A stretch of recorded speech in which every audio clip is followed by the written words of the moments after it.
ଆଜି ଆମେ ଆମ ଦଶମ ଶ୍ରେଣୀର ପ୍ରଥମ ଅଧ୍ୟାୟର ଷଷ୍ଠ ପାଠ ହିଷ୍ଟ୍ରିର ହେଲା ଭାରତ ବିଭାଜନ ଆଇନର ଆମର ପ୍ରଶ୍ନ ଉତ୍ତର କରିବା। 1 ନମ୍ବର ହେଉଛି ଆମର ଲଙ୍ଗ କ୍ୱେଶ୍ଚିନ୍ 60 ଗୋଟି ଶବ୍ଦର କିମ୍ବା 5ରୁ 6 ଦାଡ଼ି ଭିତରେ ଆନ୍ସର ଦେବ। ତାହେଲେ କରେ ଆମକୁ ପଚାରିଛି କ୍ୟାବିନେଟ୍ ମିଶନର ମୁଖ୍ୟ ପ୍ରସ୍ତାବ ଗୁଡ଼ିକ କ'ଣ ଥିଲା। ତାହେଲେ ଦେଖିବା।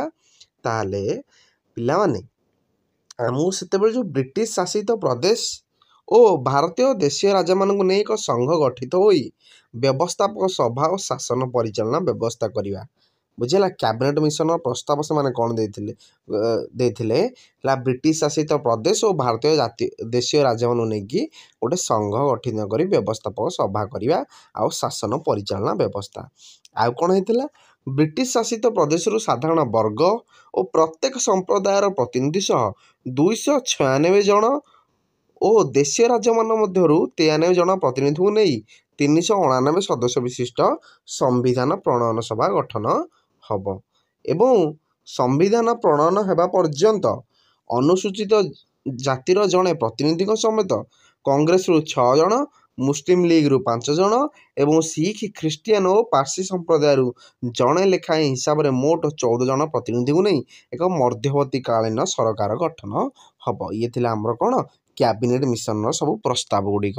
ଖରେ ଆମକୁ କ'ଣ ପଚାରିଛି କ୍ୟାବିନେଟ୍ ମିଶନ ପ୍ରସ୍ତାବ ବିରୋଧରେ ମୁସଲିମ ଲିଗର ପ୍ରତିକ୍ରିୟା କିପରି ପ୍ରକାଶ ପାଇଥିଲା ଆଉ କ୍ୟାବିନେଟ୍ ମିଶନ ପ୍ରସ୍ତାବରେ ସ୍ୱାଧୀନ ପାକିସ୍ତାନ ଗଠନ ବିଷୟରେ କିଛି ଉଲ୍ଲେଖ ନଥିବାରୁ ମୁସଲିମ ଲିଗର ନେତା ମହମ୍ମଦ ଅଲି ଜିନ୍ନା କ୍ଷୁବ୍ଧ ହୋଇଥିଲେ କାହିଁକି। ତାହେଲେ ଏସବୁ ଦେଖିବା। ତାହେଲେ ପିଲାମାନେ କ୍ୟାବିନେଟ୍ ମିଶନ ପ୍ରସ୍ତାବରେ ଏଇଟା ପିଲା ଆନ୍ସରଟା ଏଠି କ୍ୱେଶ୍ଚିନ୍ ଦେଇଦେଇଛି ହେଲା କ୍ଷୁବ୍ଧ ହୋଇଥିଲେ ମହମ୍ମଦ ଅଲି ଜିନ୍ନା ମୁସଲିମ ଲିଗ ନେତା କାରଣ ପାକିସ୍ତାନ ଗଠନ ବିଷୟରେ କିଛି ବି ଏଥିରେ ଆଲୋଚନା ହେଇନଥିଲା।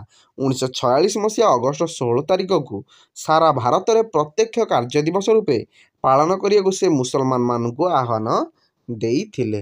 ଉକ୍ତ ଦିନ ସଭା ଶୋଭାଯାତ୍ରା ଜରିଆରେ ପାକିସ୍ତାନ ଗଠନ ଦାବି ପ୍ରତି ଦୃଢ଼ ସମର୍ଥନ ପ୍ରକାଶ କରିବା ପାଇଁ ମୁସଲମାନମାନଙ୍କୁ ନିର୍ଦ୍ଦେଶ ଦିଆଗଲା। ଏହି ଦିନ କୋଲକାତା ମହାନଗରରେ ଶୋଭାଯାତ୍ରା ବାହାରିବା ସମୟରେ ନୃଶଂସ ହିଂସାକାଣ୍ଡ ଘଟିଲା। ଏଥିରେ ବହୁ ସଂଖ୍ୟକ ଲୋକ ମୃତାହତ ହେଲେ ଓ ସମଗ୍ର ଦେଶରେ ଅନୁରୂପ ଅବସ୍ଥା ପ୍ରତିଫଳିତ ହେଲା। ପିଲାମାନେ ଆମକୁ ଗରେ ଦେଇଛି କେଉଁ ପରିସ୍ଥିତିରେ କ୍ଲିମେଣ୍ଟ ଅଟଲି ଭାରତର ସମ୍ଭାବ୍ୟ ସ୍ୱାଧୀନତା ସମ୍ପର୍କରେ ଘୋଷଣା କଲେ। ଦ୍ୱିତୀୟ ବିଶ୍ୱଯୁଦ୍ଧ ପରେ ବିଶ୍ୱର ରାଜନୈତିକ ପରିସ୍ଥିତିରେ ଏକ ପରିବର୍ତ୍ତନ ଧାରା ଆସିଥିଲା ହେଲା। ଏଇଟା ପିଲା ଆନ୍ସରଟା ଏଇଠି ଲେଖିଦେଇଛି ହେଲା। କେଉଁ ପରିସ୍ଥିତିରେ କ୍ଲିମେଣ୍ଟ ଅଟଲି ଭାରତ ସମ୍ଭାବ୍ୟ ସ୍ୱାଧୀନତା ସମ୍ପର୍କରେ ଘୋଷଣା କଲେ। କେଉଁ ପରିସ୍ଥିତିରେ ପିଲାମାନେ ଦ୍ୱିତୀୟ ବିଶ୍ୱଯୁଦ୍ଧ ପରେ ବିଶ୍ୱର ରାଜନୈତିକ ପରିସ୍ଥିତିରେ ଏକ ପରିବର୍ତ୍ତନ ଧାରା ଆସୁଥିଲା ଓ ଭାରତରେ ସ୍ୱାଧୀନତା ସଂଗ୍ରାମ ଏକ ନୂତନ ପର୍ଯ୍ୟାୟରେ ପହଞ୍ଚିଥିଲା। 1942ର ଅଗଷ୍ଟ ବିପ୍ଳବ ଆଜାଦ ହିନ୍ଦ ଫୌଜର ସଂଗ୍ରାମ ଭାରତୀୟ ଜନତାର ବୀରତ୍ୱ ଓ ଦୃଢ଼ ସଂକଳ୍ପର ସୁସ୍ପଷ୍ଟ କରିଦେଇଥିଲା। ଆଜାଦ ହିନ୍ଦ ଫୌଜର ସୈନିକ ଓ ଅଫିସରମାନଙ୍କ ଗିରଫ ପରେ ବିଚାର କାଳରେ ଭାରତୀୟମାନଙ୍କୁ ବିକ୍ଷୋଭ ଦେଖି ଇଂରେଜ ସରକାର ବୁଝିପାରିଲେ ଯେ ଭାରତୀୟମାନଙ୍କୁ ଆଉ ବେଶୀ ଦିନ ତାଙ୍କ ଅଧୀନରେ ରଖିହେବ ନାହିଁ। ତେଣୁ ପୁନଶ୍ଚ କ୍ୟାବିନେଟ୍ ମିଶନ ପ୍ରସ୍ତାବ ବିରୋଧରେ ପ୍ରତ୍ୟକ୍ଷ କାର୍ଯ୍ୟ ଦିବସ ପାଳନ କରାଯିବା ଫଳରେ ସାରା ଦେଶରେ ହିଂସାକାଣ୍ଡ ବ୍ୟାପିଥିଲା। ଏହି ସମୟରେ ଇଂଲଣ୍ଡରେ ମଧ୍ୟ ସରକାର ପରିବର୍ତ୍ତନ ଘଟି ଶ୍ରମିକ ଦଳର କ୍ଲିମେଣ୍ଟ ଅଟଲି ନୂତନ ପ୍ରଧାନମନ୍ତ୍ରୀ ଭାବେ ଦାୟିତ୍ୱ ଗ୍ରହଣ କଲେ। ସେ ଉଦାର ମନୋଭାବ ସମ୍ପନ୍ନ ଥିଲେ। 5 ନମ୍ବର ଆମର ଏହି ପରିପ୍ରେକ୍ଷୀରେ ଇଂଲଣ୍ଡ ସରକାର ଯଥାଶୀଘ୍ର ଭାରତ ସମସ୍ୟାର ସମାଧାନ ନିମନ୍ତେ ନିଷ୍ପତ୍ତି ନେଲେ। 1947 ମସିହା ଫେବୃଆରୀ 20 ତାରିଖରେ ଇଂଲଣ୍ଡର ପ୍ରଧାନମନ୍ତ୍ରୀ କ୍ଲିମେଣ୍ଟ ଅଟଲି ଘୋଷଣା କଲେ ଯେ 1948 ମସିହା ଜୁନ 30 ତାରିଖ ପୂର୍ବରୁ ଇଂରେଜମାନେ ଭାରତକୁ କ୍ଷମତା ହସ୍ତାନ୍ତର କରିବେ। ତାପରେ ଘରେ ଆମର ମାଉଣ୍ଟ ବ୍ୟାଟେନଙ୍କ ଯୋଜନାରେ ଭାରତ ବିଭାଜନ ସମ୍ପର୍କରେ କ'ଣ ପ୍ରସ୍ତାବ ଥିଲା। ତାହେଲେ 1947 ଜୁନ 3 ତାରିଖରେ ମାଉଣ୍ଟ ବ୍ୟାଟେନ ଘୋଷଣା କଲେ ଯେ ଭାରତ ବିଭାଜିତ ହେବ ଏବଂ ଭାରତ ଓ ପାକିସ୍ତାନ ନାମରେ 2ଟି ସ୍ୱାଧୀନ ଦେଶ ସୃଷ୍ଟି ହେବ। ଉତ୍ତର ପଶ୍ଚିମ ସୀମାନ୍ତ ଦେଶ ସିନ୍ଧୁ ପ୍ରଦେଶ, ବେଲୁଚିସ୍ତାନ ଓ ଆସାମର ମୁସଲମାନ ବହୁଳ ସିଲଟ ଜିଲ୍ଲାର ଲୋକମାନେ ଭାରତରେ ରହିବେ କି ପାକିସ୍ତାନରେ ରହିବେ ସେ ସମ୍ପର୍କରେ ନିଷ୍ପତ୍ତି ନେବା ପାଇଁ ସେମାନଙ୍କୁ ସୁଯୋଗ ଦିଆଯିବ। ବଙ୍ଗଳା ପଞ୍ଜାବ ପ୍ରଦେଶ ବିଭାଜିତ ହେବ। ମୁସଲମାନ ବହୁଳ ପୂର୍ବବଙ୍ଗ ପାକିସ୍ତାନରେ ମିଶିବେ ଓ ଅଣମୁସଲମାନ ବହୁଳ ପଶ୍ଚିମବଙ୍ଗ ଭାରତରେ ରହିବେ। ମୁସଲମାନ ବହୁଳ ପଶ୍ଚିମ ପଞ୍ଜାବ ପାକିସ୍ତାନରେ ମିଶିବେ ଓ ଭାରତରେ ରହିବେ। ସାର ସିରିଲ୍ ରେଡ୍କ୍ଲିଫ୍ଙ୍କ ନେତୃତ୍ୱରେ ସୀମା ନିର୍ଦ୍ଧାରଣ କମିଶନ ଦୁଇ ଦେଶର ସୀମା ନିର୍ଦ୍ଧାରଣ କରିବେ। ବୁଝିହେଲା। ସେଇଥିପାଇଁ ଭାରତ, ଏଇଟା ସର୍ଟ କୋଶ୍ଚିନ୍ ପିଲାମାନେ ପରୀକ୍ଷାରେ ଆସେ, ଭାରତ ପାକିସ୍ତାନ ଯେଉଁ ସେ ସୀମାକୁ କୁହାଯାଏ ରେଡ୍କ୍ଲିଫ୍ ଲାଇନ୍। ହେଲା, ପରୀକ୍ଷାରେ ଆସେ ରେଡ୍କ୍ଲିଫ୍। ଏବଂ ଦେଶୀୟ ରାଜ୍ୟଗୁଡ଼ିକ ଭାରତ କିମ୍ବା ପାକିସ୍ତାନରେ ମିଶିବା ପାଇଁ କିମ୍ବା ସ୍ୱାଧୀନ ରହିବା ପାଇଁ ନିଷ୍ପତ୍ତି ହେବାର ସ୍ୱାଧୀନତା ଦିଆଯିବ। ଭାରତର ସମ୍ବିଧାନ ପ୍ରଣୟନ ସଭା ଚାଲୁ ରହିବ ଓ ପାକିସ୍ତାନରେ ଏକ ଭିନ୍ନ ସମ୍ବିଧାନ ପ୍ରଣୟନ ସଭା ଗଠିତ ହେବ। ବ୍ରିଟିଶ ପାର୍ଲାମେଣ୍ଟ କ୍ଷମତା ହସ୍ତାନ୍ତର ପାଇଁ 1747 ଅଗଷ୍ଟ 15 ପୂର୍ବରୁ ଏକ ଆଇନ ପାସ୍ କରିବେ। ବୁଝିହେଲା। ତାହେଲେ ଭାରତ ସ୍ୱାଧୀନତା ଆଇନର ମୁଖ୍ୟ ଉଦ୍ଦେଶ୍ୟ ଗୁଡ଼ିକ କ'ଣ ଥିଲା? ଏହାର ମୁଖ୍ୟ ଉଦ୍ଦେଶ୍ୟ ଗୁଡ଼ିକ ଥିଲା ଭାରତ ଓ ପାକିସ୍ତାନ ନାମକ ଦୁଇଟି ସ୍ୱାଧୀନ ରାଷ୍ଟ୍ର ଗଠିତ ହେବ। 1947 ମସିହା ଅଗଷ୍ଟ 15 ତାରିଖ ଦିନ ପୂର୍ବରୁ କ୍ଷମତା ହସ୍ତାନ୍ତର କରିବେ। ଦେଶୀୟ ରାଜାମାନେ ଇଚ୍ଛା ଅନୁସାରେ ଭାରତ କିମ୍ବା ପାକିସ୍ତାନ ସହିତ ଯୋଗ ଦେବାର ସ୍ୱାଧୀନତା ପାଇଲେ ଓ 1947 ମସିହା ଅଗଷ୍ଟ 15 ତାରିଖରୁ ଇଂଲଣ୍ଡ ସହିତ ସେମାନଙ୍କର ସମସ୍ତ ଚୁକ୍ତିର ବିଲୋପ ଘଟିଲା।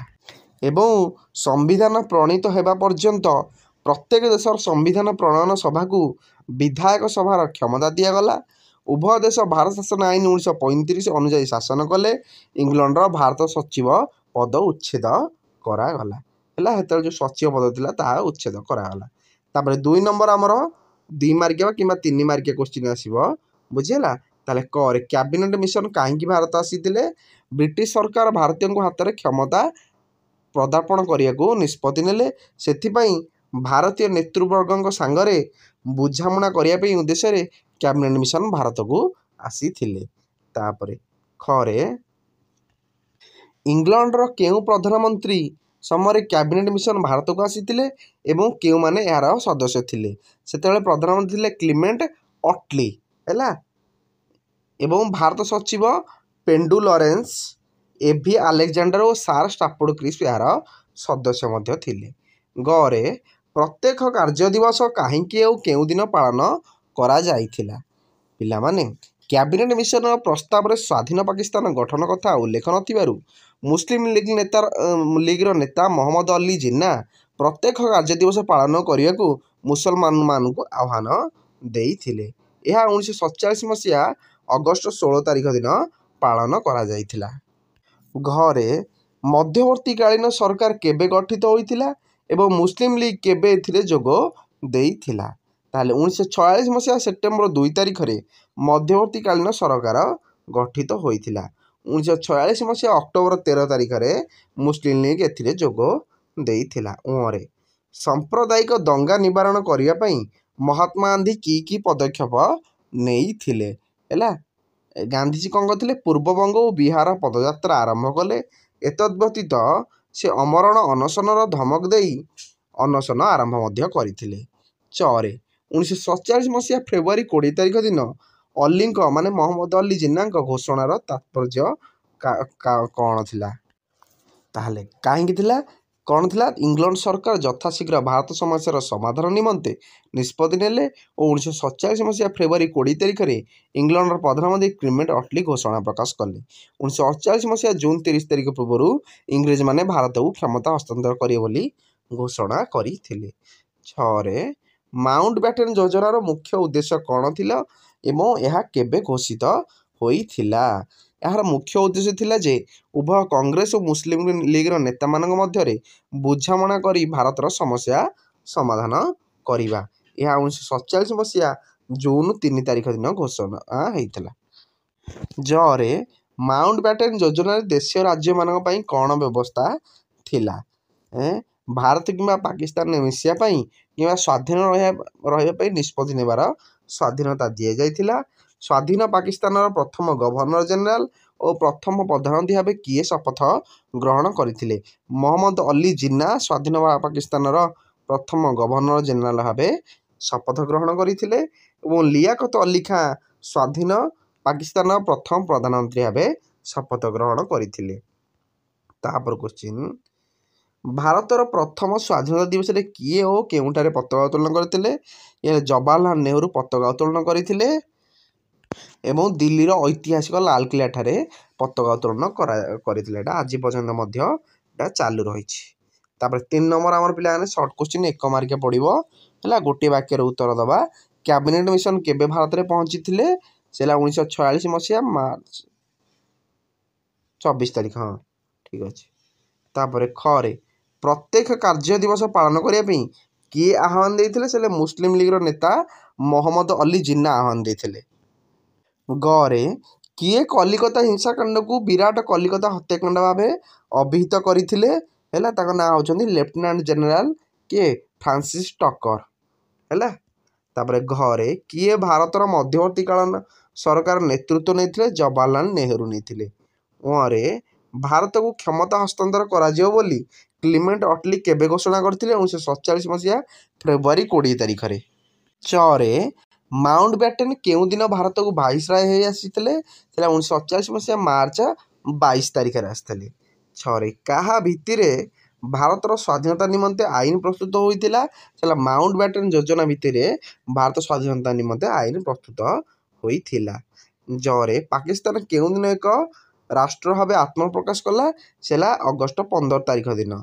तापर झरे ब्रिटिश शासनाधीन भारतर शेष गवर्नर जनरल किए थिले लॉर्ड माउंट बैटन। स्वाधीन भारतर प्रथम उप प्रधानमंत्री किए सरदार वल्लभ भाई पटेल। तापर 4 नंबर आम एमसीक्यू पड़ो कैबिनेट मिशन केबे संख्या विशिष्ट संविधान प्रणयन सभार प्रस्ताव देता सेला केते संख्या सॉरी पिलाने केते संख्या विशिष्ट 399। तापर खरे कहार प्रवर्तन फल मुस्लिम लीग मध्यवर्ती कालीन सरकार जोगदेला लॉर्ड वाभेलकर। तापर गरे किए भारत संविधान प्रणयन सभार सभापति थिले से डॉक्टर राजेंद्र प्रसाद थिले। तापर घरे केउ तारीख सुधा भारत को क्षमता हस्तांतर करने अली घोषणा कले 1948 मसीहा जून 30 तारीख में। उहरे केबे भारत स्वाधीनता आईन ब्रिटिश पार्लियामेंट अनुमोदन लाभ कला 1947 जुलाई 18 तारीख में।